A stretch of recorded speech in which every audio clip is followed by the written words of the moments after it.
காம்போடு இருக்கிற சுண்டைக்காயை காம்பு எல்லாத்தையும் நீக்கிட்டு சுத்தம் பண்ணி வச்சுருக்கோம்.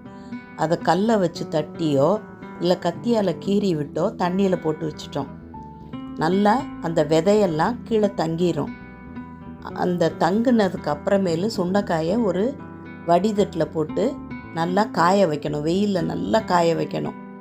அப்போ தான் தயிரில் நல்லா ஊறும்போது தயிரை நல்லா உள்ளே இழுத்து நல்ல டேஸ்ட்டாக இருக்கும்.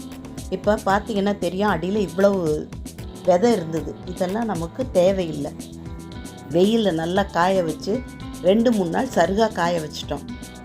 தயிர் தேவையான அளவு எடுத்து நல்லா சிலுப்பி வச்சுக்கணும். சுண்டைக்காய்க்கு தகுந்த உப்பு சேர்த்துட்டோம்.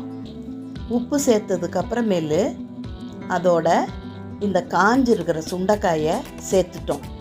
சேர்த்து ஒரு ஸ்பூனை வச்சு கிண்டி விட்டுக்கலாம். கீழே விதை இருந்ததுன்னா அதை போட வேண்டாம். இதை ஒரு ஸ்பூனை வச்சு நல்லா கிண்டி விட்டுட்டு மூடி இதை நைட்டில் ஊற வச்சிடணும். மறுநாள் காலையில் எடுத்து வெயிலில் காய வைக்கணும். மோர் அப்படியே இருக்கட்டும். சாயங்காலம் மறுபடியும் மோரில் எடுத்து போடணும். இதே மாதிரி நல்லா காய வச்சிட்டோம். 2-3 நாள் சலசலன்னு காஞ்சதை ஒரு ஏர்டைட் கண்டெய்னரில் எடுத்து நம்ம ஸ்டோர் பண்ணி வச்சுக்கலாம். நல்ல எண்ணெயை காய வச்சுக்கணும்.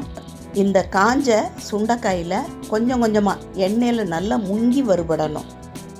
நிறைய போட்டுட்டோன்னா நல்லா வறுபடாது. கொஞ்சம் லேசாக கருப்பாக வரணும். அப்படி வறுத்தா தான் நல்ல டேஸ்ட்டாக இருக்கும். மோர் மிளகாயில் பருப்பு பொடி செய்கிற மாதிரி இதையும் வச்சு பருப்பு பொடி செய்யலாம். நல்லா கருகலாக வறுபட்டு வந்த சுண்டைக்காய் வத்தல் ரெடி ஆயிடுச்சு.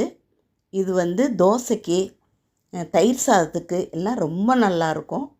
இப்போ சுவையான ஆரோக்கியமான சுண்டைக்காய் வத்தல் ரெடி.